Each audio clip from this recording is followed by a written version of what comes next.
Alors, comment s'est passée cette semaine? J'espère que ça s'est bien passé avec la rentrée. Et voilà, on va pouvoir faire notre culte ensemble des collégiens et on va continuer à se voir les prochaines semaines par vidéo. En tout cas, bienvenue, sens-toi à l'aise, mets-toi tranquillement dans le canapé. On va parler de Luffy. Tu connais Luffy? Bon, si tu connais pas Luffy, tu sors.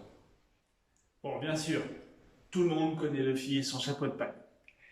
Alors, on va faire un quiz. Et comme vous êtes nombreux dans la salle, vous allez lever la main pour donner la bonne réponse à chaque question. Vous êtes prêts? De quelle matière est fait le chapeau de Luffy?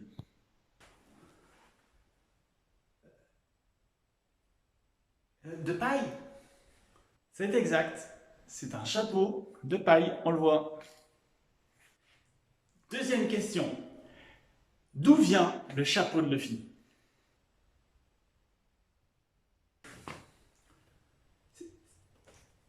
C'est moi qui parle. C'est Shanks, le méchant pirate qu'il lui a donné quand il était jeune. Excellent Loïc. Bon, on voit que tu fais rien pendant ton confinement. Alors, maintenant, la question un peu plus dure. Dans quel épisode cet animé on voit l'histoire de Shanks qui donne le chapeau à Luffy? Tu sais, toi? Je sais pas. L'épisode 4. Et en quelle année cet épisode a été diffusé pour la première fois en France? Bon, j'ai perdu tout le monde sur la question. Bon, ok. T'es pas né, c'était en octobre 1999. Ouh, ça fait longtemps. C'est vraiment de la séance cinéma. Alors, on va regarder un court épisode de l'épisode 4 où Shanks donne son chapeau de paille à Luffy. C'est parti? おかしら僕10年ぶりのルフィだぞ一目見ておかねえのか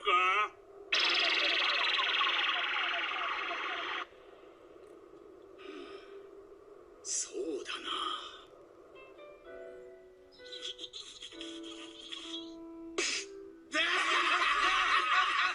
羽にやられたなおかしら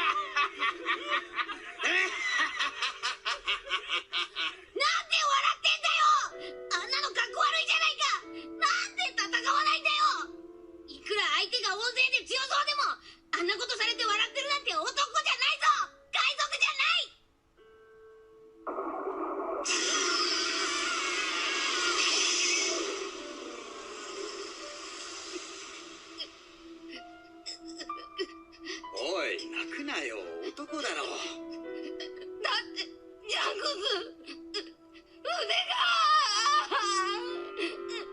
が安いもんだ腕の一本くらい無事でよかった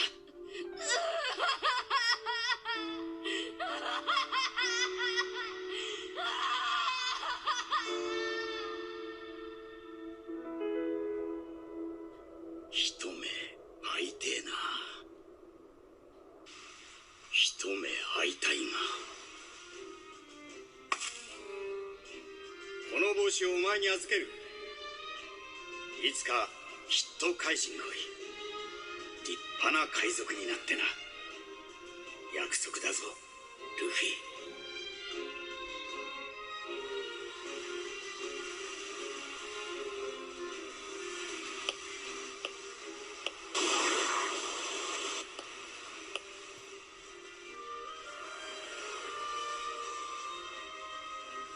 今会ったら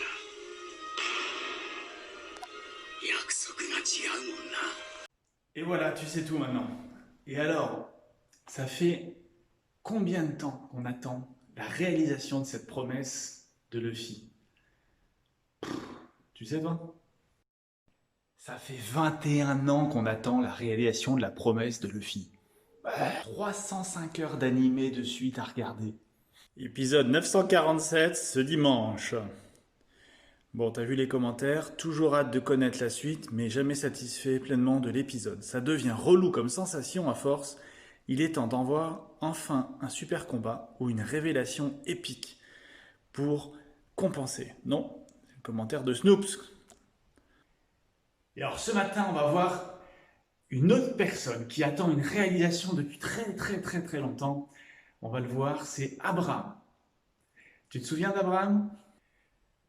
Ah oui, Abraham, c'est celui qu'on parle depuis plusieurs semaines, tous les dimanches, avec les collégiens, tu te souviens? Donc on a Abraham qui est là, avec Sarah, sa femme, et il a un frère, Haran, qui est décédé, et qui lui a laissé s'occuper son neveu Lot. Lot, Abraham et Sarah sont partis très loin de leur ville où ils habitaient, qui était à Our, en Chaldée, et ils sont montés jusqu'à Haran, qui est ici, et ils ont laissé leur père, le père d'Abraham, et après, à l'appel de Dieu, il est descendu dans la région qu'on appelle de Canaan, qu'on voit ici en plus grand. Et il a habité juste à côté de Jérusalem, entre Beth et Haï, Beth-El et Haï. Et donc c'est à cet endroit-là, sur la carte, près de Jérusalem, et Bethléem, ça te rappelle quelque chose? C'était il y a 4000 ans. Alors dans le premier épisode, on avait vu que Abraham répondait à l'appel de Dieu. C'était en notamment s'appuyant sur le passage dans Genèse 12, Abraham reçoit l'appel de Dieu et qui lui dit « quitte ton pays ». Et on a vu qu'il y avait beaucoup de fois où Dieu va se mettre en avant et mettre en action, et un tout petit peu Abraham.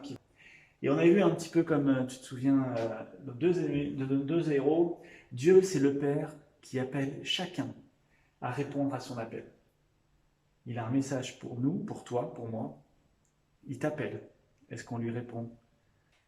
Dans le deuxième épisode, on a vu qu'il fallait faire un choix. Le choix que Lot et Abraham devaient faire de se séparer. Et on a vu Abraham qui priait.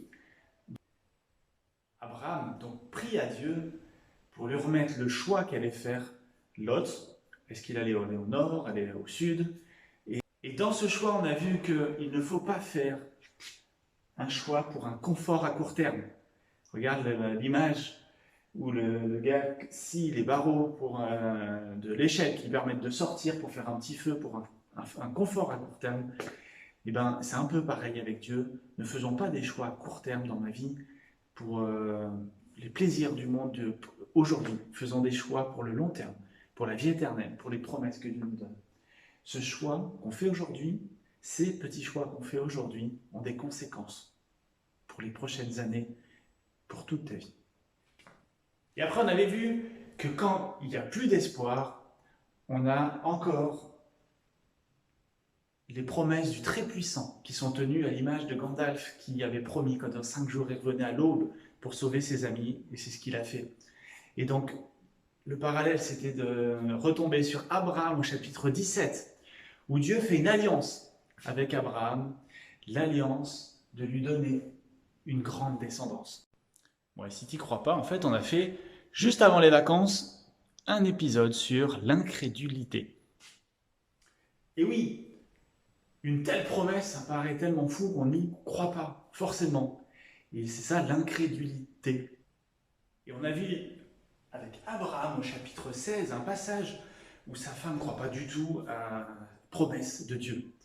Et du coup, la conséquence, c'est que Sarah va dire à toi de supporter les conséquences de l'injure qui m'est faite. Et il y a des tensions qui se passent entre Abraham et Sarah, où par ses propres forces, elle essaye d'avoir un héritier, et elle met Abraham en relation avec son esclave pour qu'ils aient un enfant, le premier qui s'appellera Ismaël. Et là, plein de mauvaises choses se passent. Ne pas croire dans les promesses de Dieu, ça a des conséquences graves pour ta vie, pour ma vie. Et voilà où on en est avec le retour des vacances, où on va continuer avec Abraham pour voir la suite. Et aujourd'hui, on voit l'accomplissement de la promesse. Enfin. Ça va, vous êtes toujours avec moi? Alors, va chercher ta Bible et on va ouvrir la Bible au chapitre 18. Alors, normalement, tu te mets sur pause, tu cours chercher ta Bible, tu la réouvres, et voilà, ça y est, tu as le chapitre 18. Alors, quel âge a Abraham au début de ce chapitre 18? 99.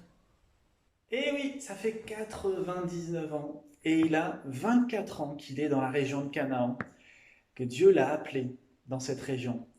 Et comme il n'a pas eu la patience avec sa femme d'attendre la promesse que Dieu se réalise, eh ben, ils ont fait un enfant qui s'appelle Ismaël avec la servante de Sarah. Et cet enfant maintenant a 9 ans au début de ce chapitre 18.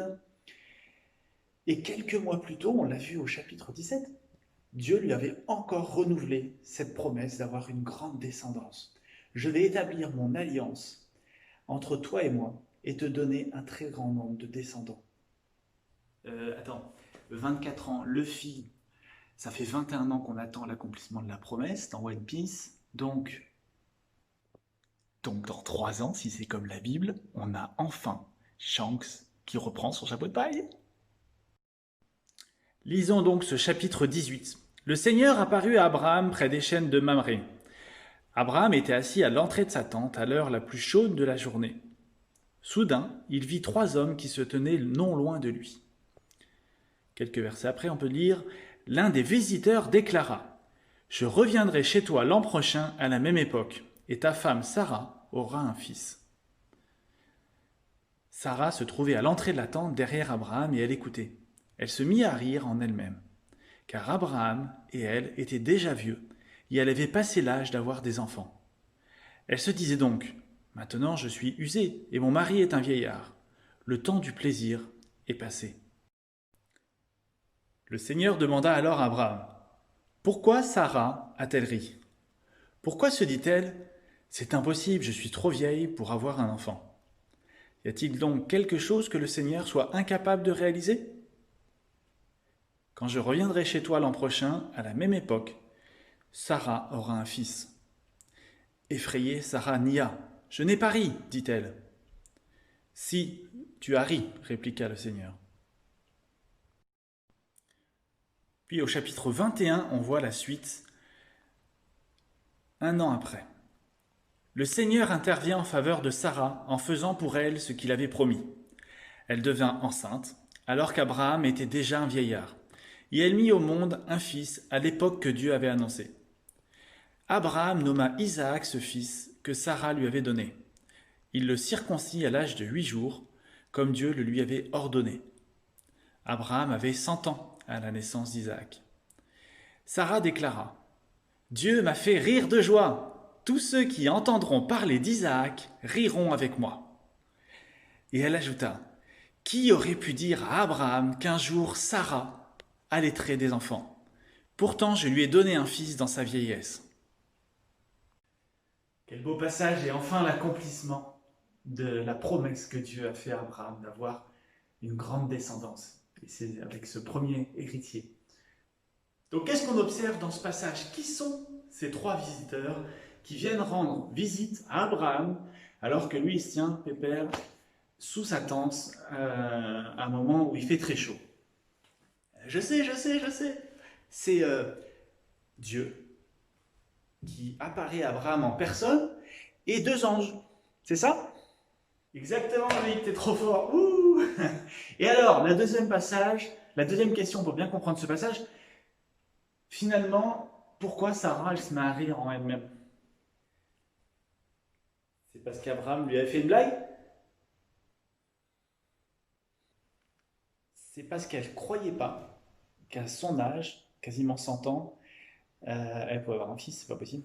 Ça ne peut être qu'un miracle de Dieu en fait. Exactement. Donc pour bien comprendre ce passage aussi, on peut se poser une première question. En quoi Sarah est usée? Oui, certes, elle est usée parce qu'elle est vieille. Et en fait, c'est aussi parce que ça fait des années et des années que Dieu lui promet d'avoir cet enfant d'Abraham. En préparant ce texte, j'ai appris un truc pour bien comprendre ce passage, c'est que Isaac, est-ce que tu sais ce que ça veut dire? Ça veut dire « il rit ». Donc du coup, la dernière question va être plus simple. Pourquoi Sarah déclara « Dieu m'a fait rire de joie ». Bon ok, on vient de le voir, en fait c'est Isaac il rit, il fait rire, elle fait rire, c'est un bonheur absolu de recevoir un enfant. Il n'y a que Dieu qui peut permettre de donner un enfant dans cette situation si désespéré et vraiment c'est une vraie joie. On le sent dans ce texte. Pour Abraham et Sarah, d'avoir un enfant. Quelle belle promesse. Dieu tient toujours ses promesses. Quel bel accomplissement. C'est chouette. Voilà ce que ce texte peut nous apprendre sur Dieu. Dieu tient toujours ses promesses. Ok, le délai, c'était pas celui qu'Abraham avait imaginé, hein, 25 ans d'attente, wow, c'est long. Mais Dieu tient toujours ses promesses. La deuxième chose, on le voit quand Sarah rit, elle est heureuse. Dieu souhaite notre bonheur. Voilà ce qu'on peut apprendre sur Dieu ce matin avec ce passage. Et pour aller plus loin, qu'est-ce que je peux faire de ce passage pour moi aujourd'hui?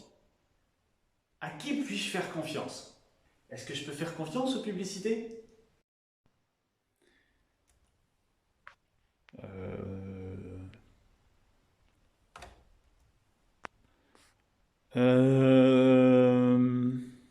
Non, on est d'accord.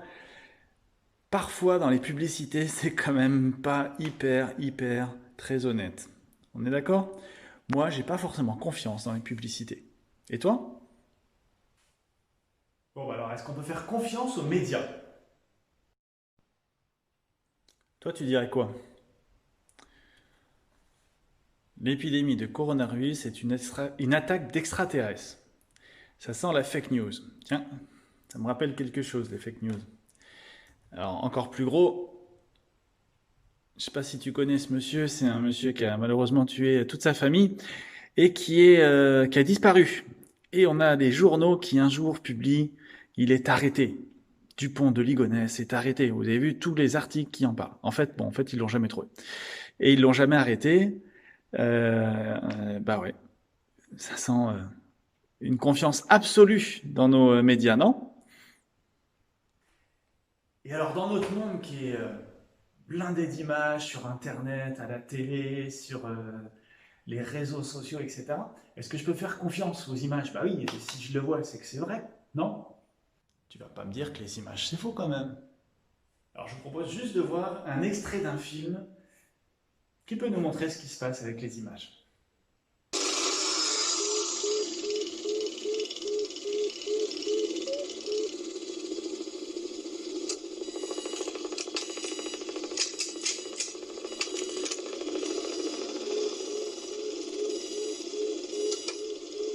Donnez-moi votre position.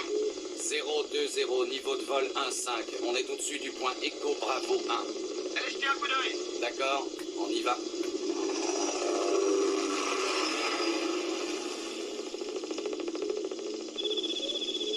C'est une émeute pour la nourriture.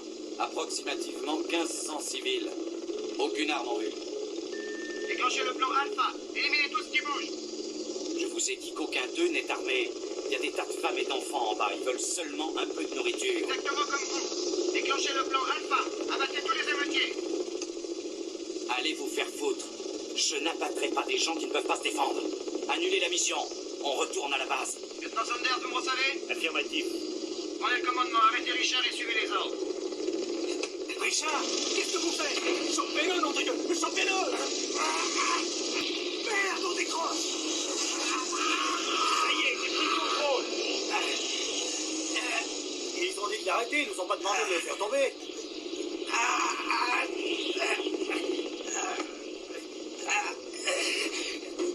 Richard, tu vas regretter ça. Et j'espère que tu vas te payer cher.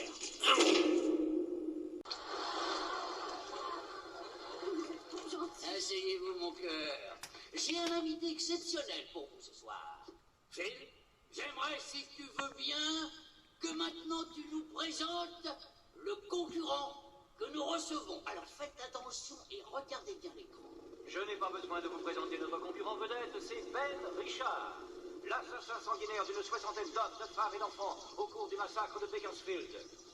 L'émeute est en train de progresser. À mon avis, il y a à peu près 1500 civils réunis. Ils approchent. Yankee 9-9, la foule n'est pas armée. Je répète, la foule n'est pas armée. Annulez l'attaque. Yankee 9-9, répondez. Allez vous faire foutre. Lieutenant Sanders, prenez le commandement. Arrêtez Richard et rentrez à la base. Yankee 9-9, répondez. Rentrez à la base. Tous ces gens sont innocents. Cessez le feu! Cessez le feu!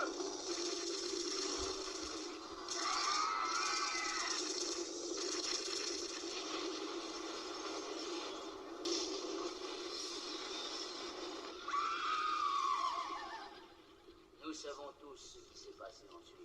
Le chagrin des parents, celui des enfants orphelins. Un pays sous le choc, touché au plus profond de son cœur. Il est là, le voici, prêt à payer le prix de son crime devant les téléspectateurs. En personne, le boucher de Bakersfield.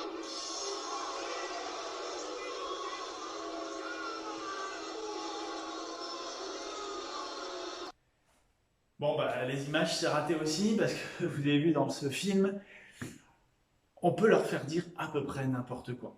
Et en plus, maintenant, avec les logiciels, en fait, on peut changer des images, changer des films. Et ça, ce film, il a quelques années, donc vous imaginez ce qu'on peut faire aujourd'hui. Et c'est comme ça qu'on fait des fake news et qu'on fait des fausses informations. Il vaut mieux s'assurer d'avoir plusieurs sources. Mais alors, à qui faire confiance? Bon, faire confiance aux hommes, ça n'a pas l'air terrible, terrible, terrible. Je sais pas ce que t'en penses. Eh ben moi, j'ai envie de faire confiance à Dieu. Pourquoi? Voyons plusieurs exemples.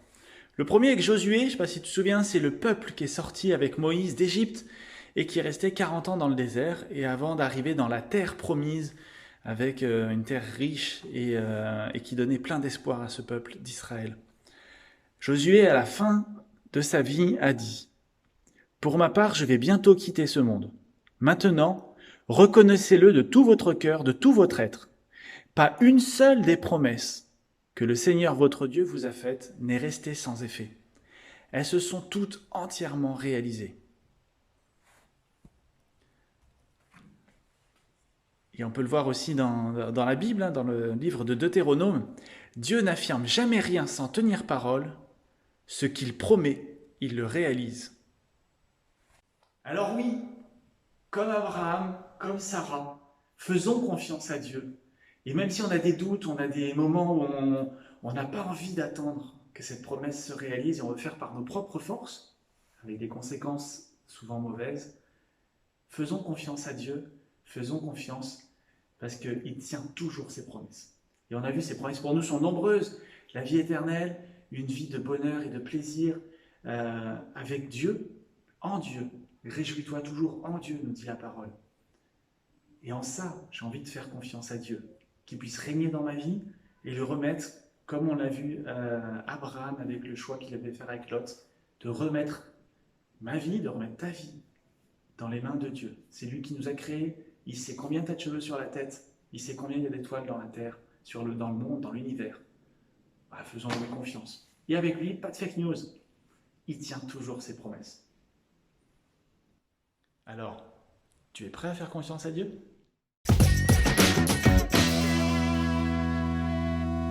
Alors, 2 défis cette semaine. Le premier, il est facile parce qu'on l'a déjà appris ces dernières semaines, c'est que tu ailles voir ton père ou ta mère et que tu les récites par cœur le verset de Romains 4, 21. Il était absolument certain que Dieu a le pouvoir d'accomplir ce qu'il a promis. Et dès que tu as réalisé ce défi, je te propose de m'envoyer un petit message sur WhatsApp des collégiens. Ça y est, je l'ai fait. Le deuxième défi de la semaine, il est un peu plus compliqué et il va falloir que tu réfléchisses. Pense à un sujet sur lequel tu n'arrives pas à te maîtriser. Je sais pas moi, la colère, l'orgueil, la jalousie, l'égoïsme, l'envie d'avoir ce que l'autre a. Bref, pense à cette situation. Pense. Et je te propose, et je te lance ce défi, de remettre cette situation à laquelle tu viens de penser, de la remettre à Dieu dans la prière et te dire, Dieu, tu vois cette situation à laquelle j'ai la pensée, je te fais confiance, que tu puisses m'aider à être meilleur sur ce sujet-là. Alors oui, je ne vais pas guérir en 2 secondes et être plus colérique, par exemple, mais je vais faire confiance à Dieu pour qu'il m'aide. Et à chaque fois que j'aurai cette situation, que je puisse me dire, je fais confiance à Dieu pour qu'il m'aide là-dessus. On le voit dans Galates au chapitre 5, que si tu laisses agir le Saint-Esprit de Dieu en toi, Dieu te promet de développer ton amour, ta joie, ta paix, ta patience, ta bonté, ta bienveillance, ta foi, ta douceur et ta maîtrise de soi. Dieu tient toujours ses promesses. Alors faisons-lui confiance et remettons-lui ce sujet. C'est ton deuxième défi de la semaine. Prions ensemble, même si on est à distance. Je propose qu'on puisse prier, fermer les yeux, s'adresser à Dieu. Seigneur, merci pour ce passage, cette parole vivante que tu nous donnes.